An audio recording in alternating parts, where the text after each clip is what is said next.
Imagine standing in a courtroom, asked to recall where you were on a night months ago. You remember being at home reading a book, the details vivid in your mind. But then, the opposing lawyer presents a digital log. Your family cloud account was accessed from a coffee shop across town at that exact time. Suddenly, your memory is challenged by a cold, impartial line of code. This clash between human memory and digital records is a modern dilemma.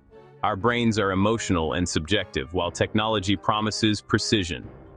When these two sources of truth conflict, which do we trust? Our own mind or the data? Increasingly, courts are forced to decide. Digital logs can show an account was used, but not always who used it. They can't capture context, intent, or the complexities of human relationships. The certainty we once had in our own experiences begins to erode. We start to wonder if our digital footprint is a more reliable narrator of our lives than we are. This is the new reality of justice, where personal recollection is pitted against a trail of data. Courts must learn to interpret digital evidence with sophistication, understanding that a timestamp is not always the final word. The story of our lives is written in both our memories and our data, and sometimes those stories diverge. The question is, which story do we believe? The Miller versus Miller divorce case brought this issue into the spotlight. At the heart of the dispute, infidelity. Mr. Miller claimed he was at a friend's house, supported by his own memory and his friend's testimony. But Mrs. Miller's legal team presented digital evidence. Smart home logs showed the thermostat was adjusted remotely, and their streaming account was used to watch movies only Mr. Miller enjoyed. The data painted a picture of someone at home, contradicting his sworn testimony. The courtroom faced two realities: human memory versus time-stamped digital records. Even the family cloud account showed activity from their home's IP address. Was Mr. Miller lying, or was there another explanation? The case became a test for the validity of a digital alibi. The legal community watched closely, knowing the outcome would set a precedent for handling digital evidence from shared accounts. Miller versus Miller showed that while data might be accurate, the story it tells can be misleading without human context. The court had to decide, does digital evidence always trump memory? The answer would shape future cases, and it forced everyone to reconsider what proof really means in the digital age. What is a digital alibi? It's digital evidence used to prove where you were or what you were doing at a specific time. Your smartphone, GPS, credit card transactions, and smart devices all create digital breadcrumbs.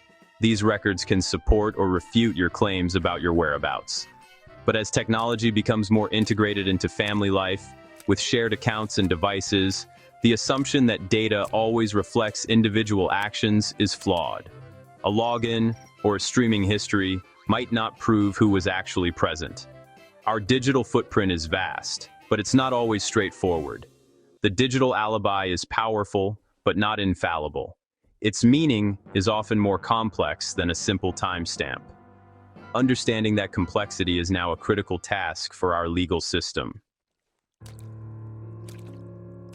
The core issue in Miller versus Miller, and in many homes, is shared accounts.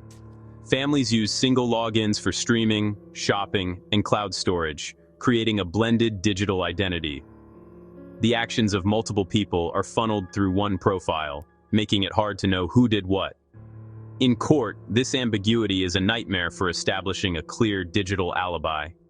Mr. Miller's defense argued that anyone in the family could have used the shared accounts. The digital footprint placed the account at home, but not necessarily Mr. Miller. This problem extends beyond divorce. It affects work disputes and online activity. Shared digital infrastructure blurs individual accountability and privacy. The digital alibi, once seen as objective truth, becomes unreliable when a single identity represents many. It's like finding a footprint that matches everyone in the house, almost useless for identification. Judge Evelyn Reed's ruling in Miller vs. Miller was a turning point. She didn't dismiss digital evidence, but insisted on context. Digital logs alone aren't enough to override credible testimony. especially with shared accounts. A digital footprint proves an action occurred, not who performed it. Judge Reed introduced the idea of digital plausibility. Digital alibis must be supported by context that makes attribution to a specific person plausible. In Miller, there was no corroborating evidence to place Mr. Miller at home. The ruling called for a more nuanced approach to digital forensics, combining digital evidence with witness statements and other clues. A single thread of data isn't enough. You need a tapestry of evidence. This decision set a precedent. Technology is a tool, not an oracle. Justice requires corroboration, whether from a human or a line of code. The ruling acknowledged the messy reality of modern digital life. The constant tracking of our lives isn't just a legal issue, it affects our mental health. Living under digital surveillance can cause anxiety and self-doubt, especially when data conflicts with memory. This digital gaslighting can erode self-trust and increase stress. In relationships, digital trails can become tools for control or abuse, creating toxic environments of suspicion. The lack of digital privacy means a lack of personal space. Today, that space must also be digital. When our digital lives are transparent to others, we lose autonomy. The pressure to maintain a perfect digital record can be exhausting and harmful. Blended digital identities, shared emails, social media, and logins erode personal boundaries. The actions of one person can have consequences for another, making digital reputation a shared burden. In legal conflicts, this ambiguity can be exploited, making it hard to assign responsibility. A shared account can be used to frame or incriminate someone, or to create a false alibi. Untangling a blended digital identity after a breakup can be a logistical and emotional nightmare. Protecting your individual digital identity is crucial for personal security. Each person should have their own accounts for sensitive services. Separation isn't distrust, it's digital hygiene. Protecting your digital health starts with moving away from shared accounts. Every adult should have their own email, cloud storage, and social media. Use family sharing features to share purchases, not logins. Regularly audit your privacy settings and turn off unnecessary location tracking. Use digital wellness tools to monitor screen time and set tech-free zones at home. Practice good password hygiene, unique passwords, a password manager, and two-factor authentication. These steps make it harder for anyone to access your accounts without permission. Maintaining individual digital identities preserves accountability and privacy. Technology should serve you, not the other way around. Take control of your digital footprint before someone else does. The lessons from Miller versus Miller reveal that digital health is part of overall well-being.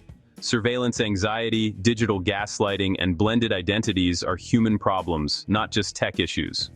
We must be active, mindful participants in our digital lives. Convenience often comes at the cost of privacy. Setting up individual accounts and practicing digital hygiene is self-care.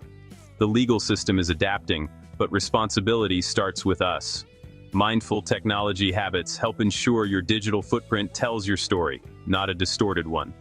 Protecting your digital well-being is an investment in your long-term health and peace of mind.